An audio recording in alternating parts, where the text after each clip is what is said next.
आपके सपने अब होंगे पूरे। चालीसा हिल व्यू के साथ तिरुपति डेवलपर्स एंड कॉलोनाइजर्स की नई पेशकश। हमारा पता है किशोर न्यायालय के पास, राजघाट रोड, लिंक रोड, तिली सागर। नमस्कार, मैं तारिक हाशमी, आप देख रहे हैं सागर टीवी न्यूज़.com। मेरे साथ इस वक्त बात करने के लिए मौजूद हैं भारतीय जनता पार्टी के मुगावली से उम्मीदवार और मध्य प्रदेश के राज्य मंत्री बृजेंद्र सिंह यादव जी। वो सागर आए हुए हैं। यहाँ पर यादव जो एक महासभा का एक सम्मेलन है, गोविंद सिंह राजपूत जो सुर्खी के प्रत्याशी हैं भारतीय जनता पार्टी के, उन्होंने कराया था। और उसी सिलसिले में बृजेंद्र सिंह यादव, उनके पुराने जो दोस्त हैं जब कांग्रेस के ज़माने से, वो सागर आए हुए। मैं बात करता हूँ। सर, बहुत बहुत स्वागत है आपका सागर जी, टीवी। बहुत बहुत धन्यवाद। आप यादव समाज के उसमें आए हैं। आपने कहा कि गोविंद सिंह राजपूत आपके बहुत पुराने साथी हैं। मेरे ख्याल से तीसरा चुनाव होगा बहुत जल्दी आपका। 3 साल के अंदर तीसरा चुनाव। 3 साल के अंदर मेरा तीसरा चुनाव होने जा रहा है। जी। तो ये लगातार जो चुनाव होते हैं तो उससे एक बॉडी लैंग्वेज पे भी असर पड़ता है ना सर?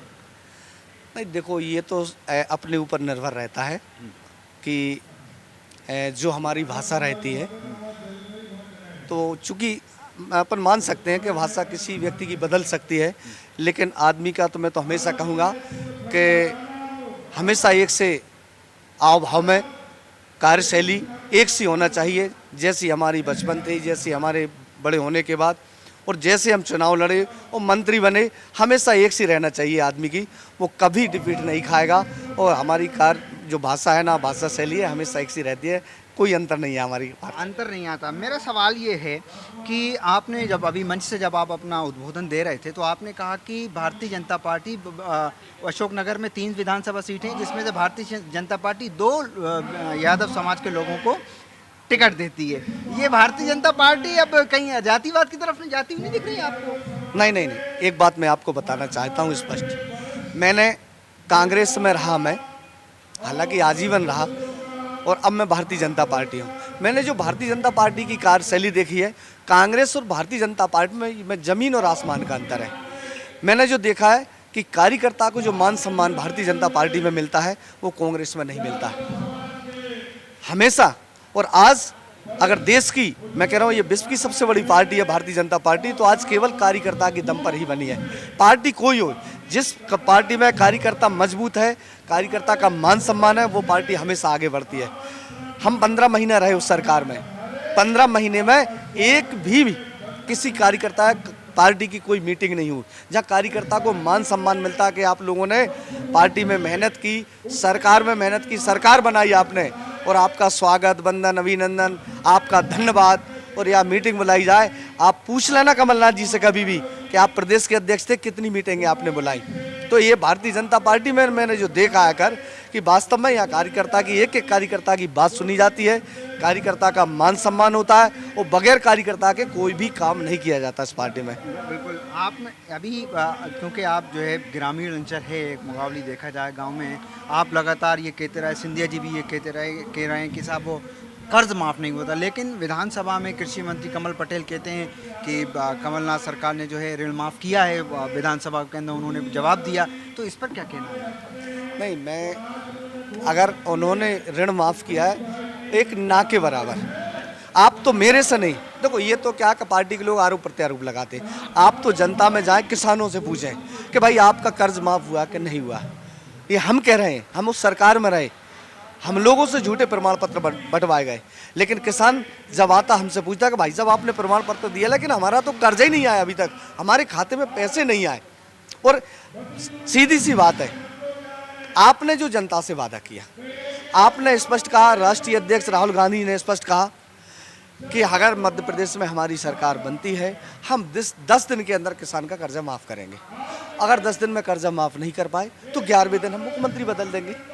तो इससे बड़ा झूठ कि आप 10 दिन की बात कर रहे थे, 15 महीने में भी आप किसान का कर्जा माफ़ नहीं कर पाए। 10 दिन की बात की थी, चलो महीना में कर देते, 2 महीना में कर देते। अब ये कोई तरीका होता है कि पहले 25,000 रुपये वालों को ले लो, फिर 50,000 वालों को ले लो, फिर 1 लाख वालों को फिर दो। ये तो घोषणा पत्र में लिखना था ना पहले कि हम 25,000 वालों को लेंगे, 50,000 वालों को लेंगे, 1 लाख वालों को लेंगे। भाई आप किसान तो किसान ही होता है, किसी ने 25,000 का कर्ज लिया तो किसी ने 2 लाख का लिया। कोई ऐसा थोड़ी है कि वो बड़ा किसान है वो छोटा किसान तो है। कई किसानों के जैसे मंत्री जी कर्ज माफ हुए हैं, तो अब क्या है कि हम जब जा रहे हैं लोगों में बात कर रहे हैं तो वो उनका कहना ये है कि इसका हो गया, अगर सरकार रहती तो मेरा भी हो जाता, तो वो विरोध में है आपके। नहीं, मैं नहीं मानता। किसान खुश है बिल्कुल। किसान ने कहा कि बहुत अच्छा किया आपने सरकार गिरा दी। ये जो वास्तव में जो सरकार थी कांग्रेस की, वो वास्तव में जाति पात पर चलती है, परिवार बात पर चलती है। आपने देखा होगा आज कांग्रेस की जो हालत हो रही किस कारण से हो रही है, परिवार बात के कारण से।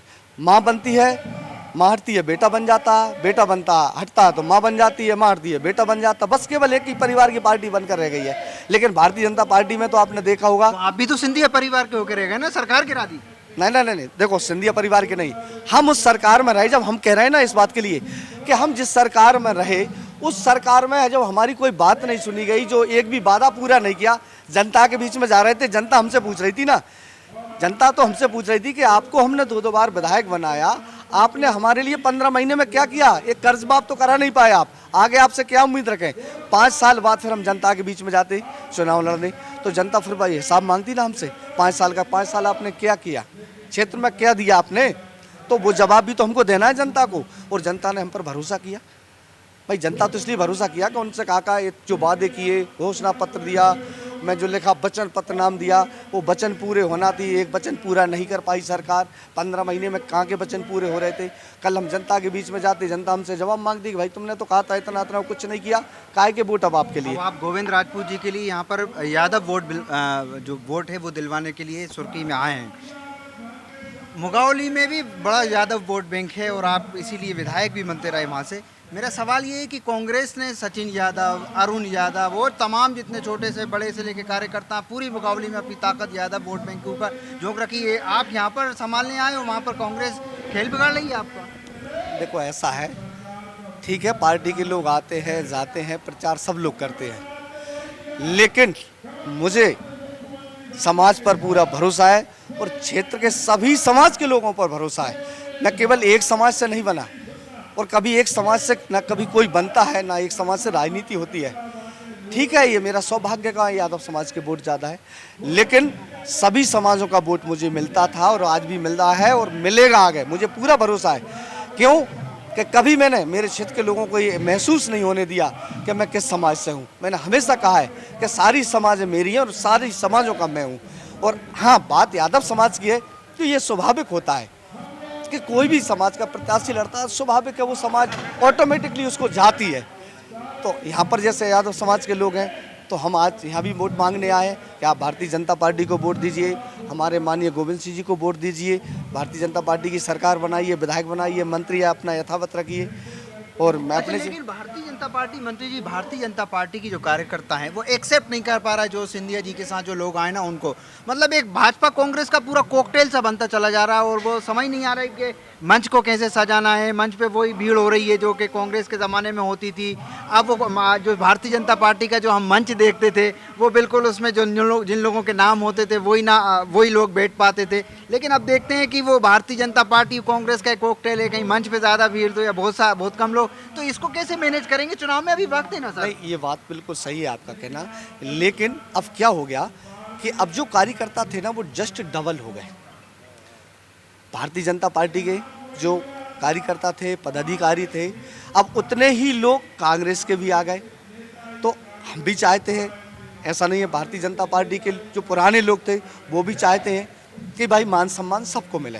तो स्वाभाविक है, जिस मंच पर 10 लोग बैठते थे अब उस पर 20 तो बैठेंगे। हाँ, तो संस्कृति कांग्रेस वाली आ गई ना, मंच टूट जाते थे। नहीं, कोई संस्कृति नहीं आई। क्या है कि चुनाव का टाइम है, मान सम्मान सबको देना है और हमेशा हम तो देते भी रहेंगे, चुनाव ना भी हो तो भी देते रहेंगे। लेकिन फिर भी फर्ज बनता है जो हमारे वरिष्ठ हैं, चाहे भारतीय जनता पार्टी के पुराने लोग हों, नए लोग जो कांग्रेस से आए हैं वो भारतीय जनता पार्टी में जुड़े हैं, सबका सम्मान होना चाहिए। ऐसा नहीं है, मान सम्मान सबका हमेशा होना चाहिए। तो जो लोग चाहते हैं कि हम मंच पर बैठे तो हम उनको मंच पर भी बिठा रहे हैं, उनका मान सम्मान बराबर कर रहे हैं। अब चूंकि आप जानते हैं स्वाभाविक है, जब कार्यकर्ता जस्ट डबल हो गए तो भीड़ तो ऑटोमेटिकली होगी उस पर, ऐसा कुछ नहीं है। लेकिन हाँ, ये ज़रूर है, मैंने भारतीय जनता पार्टी में ये देखा है कि उनके यहाँ जो पुरानी मैंने पद्धति देखी है कांग्रेस में, भारतीय जनता पार्टी में वास्तव में ज़मीन आसमान का अंतर है। यहाँ पर क्या है, जो कार्यकर्ता होता है, वरिष्ठ होता है, मंच पर हालांकि सीमित लोग यहाँ पर बैठते हैं, यहाँ अनुशासनहीनता का बहुत ध्यान रखा जाता है। हम हमेशा अनुशासन में ही काम किया जाता है और होता है, तो हम लोग भी ऐसा नहीं है उनकी कार्यशैली से प्रभावित है। हम लोग पूरा प्रयास कर रहे हैं कि बिल्कुल अनुशासन में ही सारे काम हों। आखिरी सवाल करते हैं आपसे, जबरदस्त तरीके का आरोप कांग्रेस लगा रही है, जनता में एक मैसेज देने का कर रही है, और मैं सीधा कहूं तो 35 करोड़ वाला, क्या कहेंगे? देखो क्या है, कांग्रेस के पास मुद्दा तो कोई है नहीं है। अगर वो जनता के बीच में जाएंगे और जनता केवल उनसे यही पूछ लेगी, एक दो सवाल कर लेगी, ज़्यादा नहीं करेगी, कि भाई आपने कर्ज माफ़ी, आपने कन्यादान योजना जो 51,000 रुपये की है, बेरोजगारों को रोजगार में आपने क्या दिया, आपने कहा रोजगार देंगे, नहीं दे पाए तो 4,000 रुपये महीना हफ्ता देंगे, आपको भत्ता देंगे बैठे बैठे, मतलब ये ऐसे सारे काम है। अब उनके पास मुद्दा तो कुछ बचा नहीं है, क्योंकि उन्होंने किया ही नहीं है कुछ। अब उनके पास एक ही बात मुद्दा है कि जो कांग्रेस से विधायक गए वो बिक गए, वो 35 करोड़ ले लिए। तो मैं तो एक भी कांग्रेस के किसी भी व्यक्ति से पूछना चाहता हूं कि भाई जब 35 करोड़ इतने विधायकों ने लिए होंगे तो कहीं ना कहीं आपने नोट गिनते भी देखे होंगे, उनको नोट उठाते हुए देखे होंगे, कहीं ना कहीं कुछ तो कोई प्रूफ तो होगा आपके पास।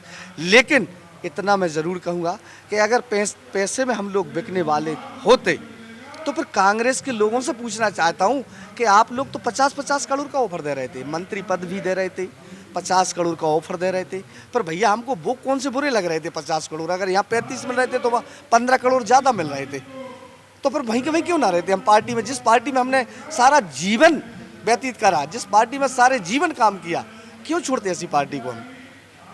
ये बिल्कुल झूठा निराधार आरोप है। उनके पास कोई मुद्दा बचा नहीं है, केवल जनता को बहकाने के लिए साहब इन्हें 35 करोड़ रख ले 35, जबकि ये कहीं से कहीं तक 1% भी सही नहीं है। अगर ऐसा होता तो मैं कह रहा हूँ कि हम 50 करोड़ उनसे ही तो लेते। उनसे पूछो कि आप 50 करोड़ क्यों दे रहे थे भाई, आप क्यों ऑफर दे रहे थे 50 करोड़ का? आपने इधर तो कह दिया 35 करोड़ लेकर बिक गए, लेकिन आप भी तो दे रहे थे 50 करोड़ का ऑफर। हमको 50 करोड़ बुरे लग रहे थे का?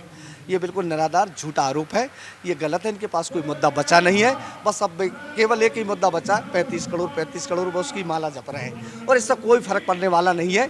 क्यों कि सच्चाई होती है जो सब ऊपर वाला देख रहा है।